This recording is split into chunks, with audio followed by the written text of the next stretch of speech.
Ubisoft, nama yang dulu identik dengan inovasi, sekarang sering disebut dengan satu kata, bug.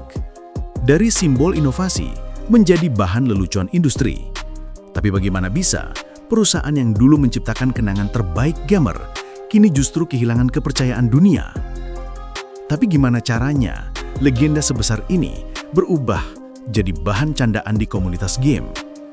Hari ini, kita bahas perjalanan Ubisoft, dari lahirnya Assassin's Creed sampai ke drama The Formula Ubisoft dan server yang dimatikan sepihak, serta isu-isu yang lain. Dan tentu saja, sebagian gamer bilang, Ubisoft nggak lagi bikin game, tapi bikin alasan. Hai, saya Zaka. Dimanapun kalian berada, saya doakan semoga kalian baik-baik saja. Hari ini, kita akan membahas kisah tragis salah satu raksasa gaming.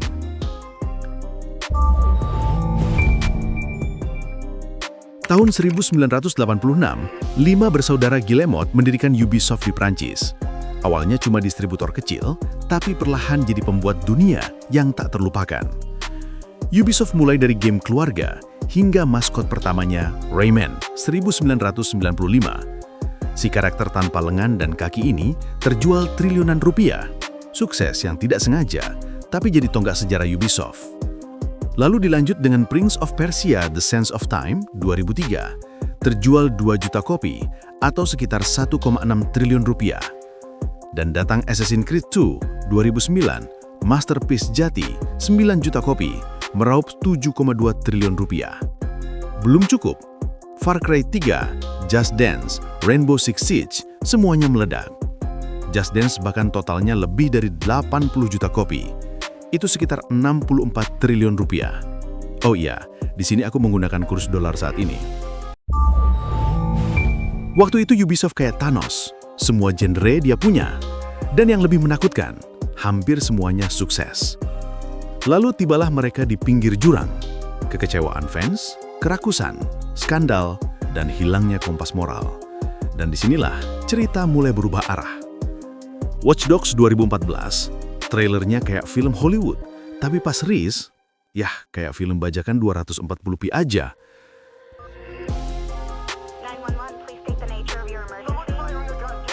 Tetap laku 10 juta kopi atau senilai 8 triliun, tapi reputasi anjlok.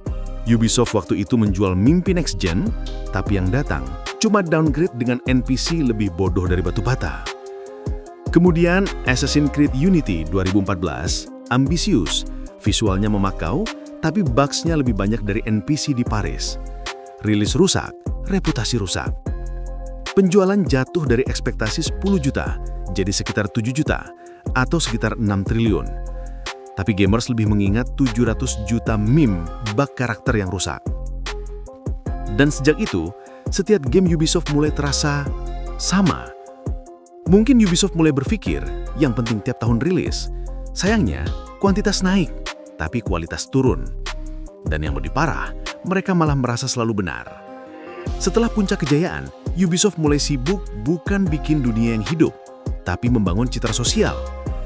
Assassin's Creed Valhalla sukses besar, 20 juta kopi, sekitar 16 triliun rupiah. Tapi banyak yang bilang, gameplaynya makin panjang, ceritanya makin datar. Fans bilang, game ini lebih capek dari kerja shift malam. Dan di sini mulai muncul aroma-aroma belok. Ubisoft akan lebih sibuk jadi pahlawan moral daripada pembuat game. Far Cry 6 ngebahas politik, revolusi, tapi lupa bikin revolusi gameplay.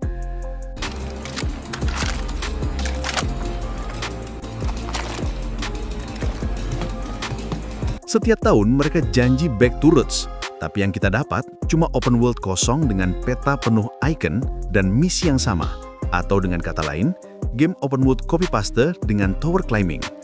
Atau bisa dibilang, The Ubisoft Formula. Saking kesalnya, fans lama sampai membuat satir. Ada map gede? Cek. Ada microtransaction? Cek. Ada karakter yang katanya fresh dan progresif? Cek. Ceritanya berantakan tapi visualnya cakep? Cek.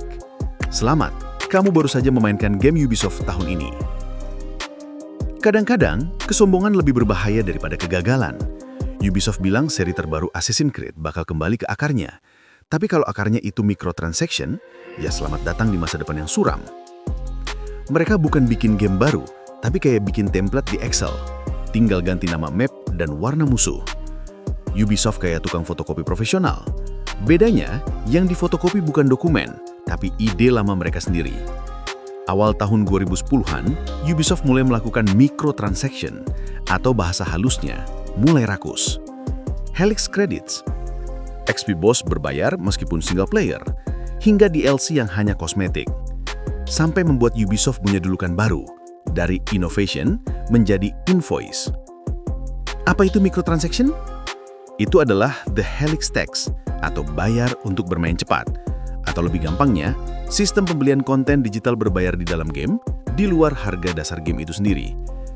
Dengan adanya ini, gamer berpendapat Ubisoft tidak lagi menjual game, melainkan menjual alasan untuk membayar lebih, demi menghindari grinding yang membosankan, yang sengaja mereka ciptakan sendiri.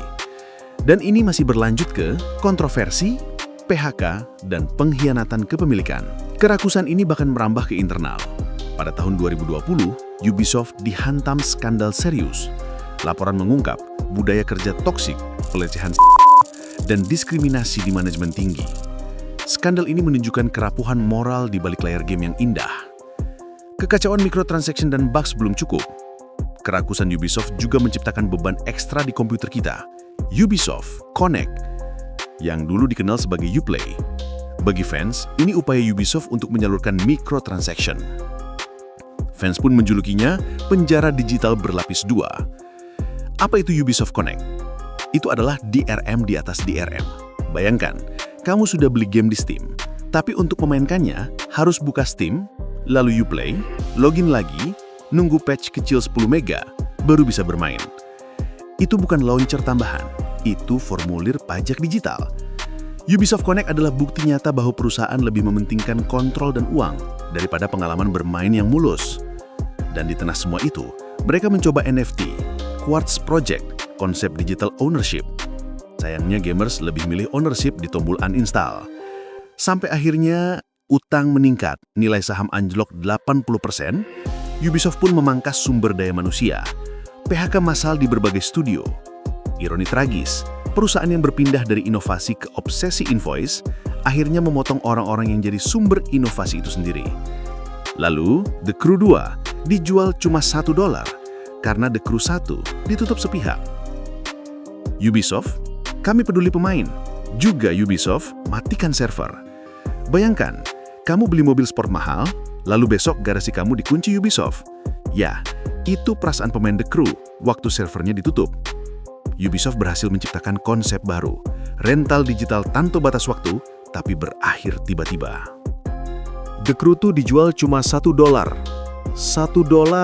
tapi tetap terasa mahal. Karena yang kamu beli bukan game, tapi tiket nostalgia menuju server yang akan mati. Mereka menutup dunia yang kita bayar. Itu bukan sekedar kegagalan bisnis, tapi pengkhianatan digital. Dan dari sanalah muncul gerakan Stop Killing Games.